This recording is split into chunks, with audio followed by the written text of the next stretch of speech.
Good evening my dear student. আমি আবার একটা নতুন টপিক নিয়ে এসেছি, সেটা হচ্ছে সাবজেক্ট ভার্ব এগ্রিমেন্ট রুলস।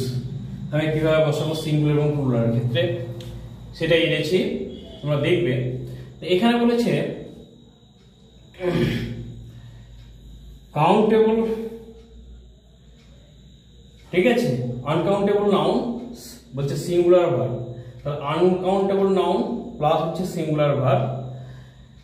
কোন ক্ষেত্রে এবং সিঙ্গুলার ভার্বের ক্ষেত্রে, বিশেষ করে আনকাউন্টেবল নাউনের ক্ষেত্রে সবসময় ভার্ব সিঙ্গুলারেরই হয়, কারণ প্লুরাল ভার্ব কখনো বসানো যায় না।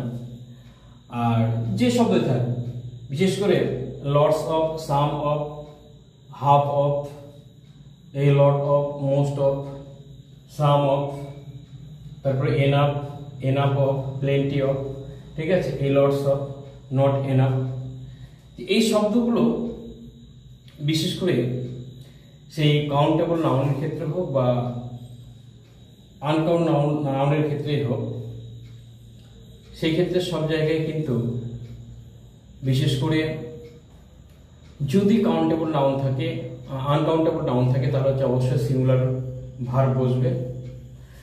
আর প্লুরাল কাউন্টেবল নাউন যদি থাকে তাহলে প্লুরাল ভার্ব বসবে। এটাই হচ্ছে এগ্রিমেন্ট। তাহলে আমি বলে দিচ্ছি। আর সতর্কীকরণ, এই ইউজের ক্ষেত্রে কি বলছে, মাস, এ লট অফ, এগুলো হচ্ছে আনকাউন্টেবল, অর্থাৎ যেগুলো আমরা গুনতে পারবো না তার আগে বসবে না, ঠিক আছে, না অবশ্যই বসবে। তাহলে কি বলছে, মাস এবং এ লট অফ, এই শব্দগুলো কিন্তু অবশ্যই বসবে, এবং যেমন এই শব্দগুলো বসে।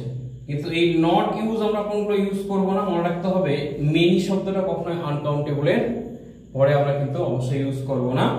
এবং এ, এই যে আর্টিকেল, এবং এন, এই আর্টিকেল, এই দুটো আর্টিকেল কিন্তু আমরা কখনো ইউজ করতে পারবো না। আমরা এক্সাম্পল দিলে বুঝতে পারবো। তো বলছে আনকাউন্টেবল নাউন যখন আমরা হচ্ছে যেগুলো গুনতে পারি না, সেই সিঙ্গুলার ভার্ব সবসময় হয়। আনকাউন্টেবল হচ্ছে ওয়াটার, রাইস, সুগার, তারপর হচ্ছে কফি, স্যান্ড, বালি ইত্যাদি ইত্যাদি। তাহলে এখানে যদি একটা এক্সাম্পল দেই, আমি বলেছি ওয়াটার, তাহলে ওয়াটার এখানে কি বলেছে, ইজ আর, বলছে কি এসেনশিয়াল ফর লাইফ।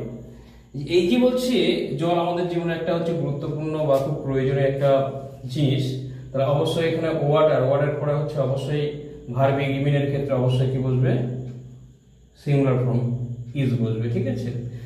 বলছে দ্য নিউজ, এটা হচ্ছে আনকাউন্টেবল নাউন, তাহলে অবশ্যই এখানে হচ্ছে এই ইজটা বসবে, ঠিক আছে, ইজ শকিং।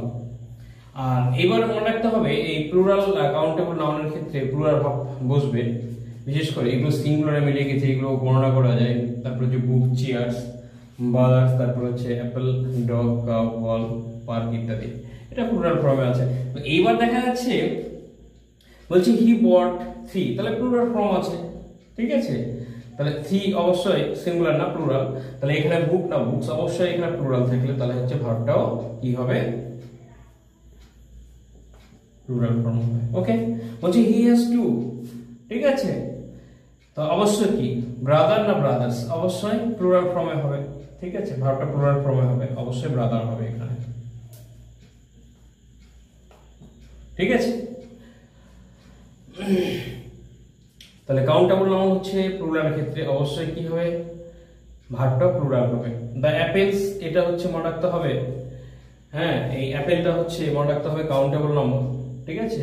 ভার্বটা তার হচ্ছে হেল্প প্লুরাল ফর্মে আছে, তাহলে হেল্পিং ভার্বটা হচ্ছে অবশ্যই আর হবে, এই আর আমি এখানে করলাম।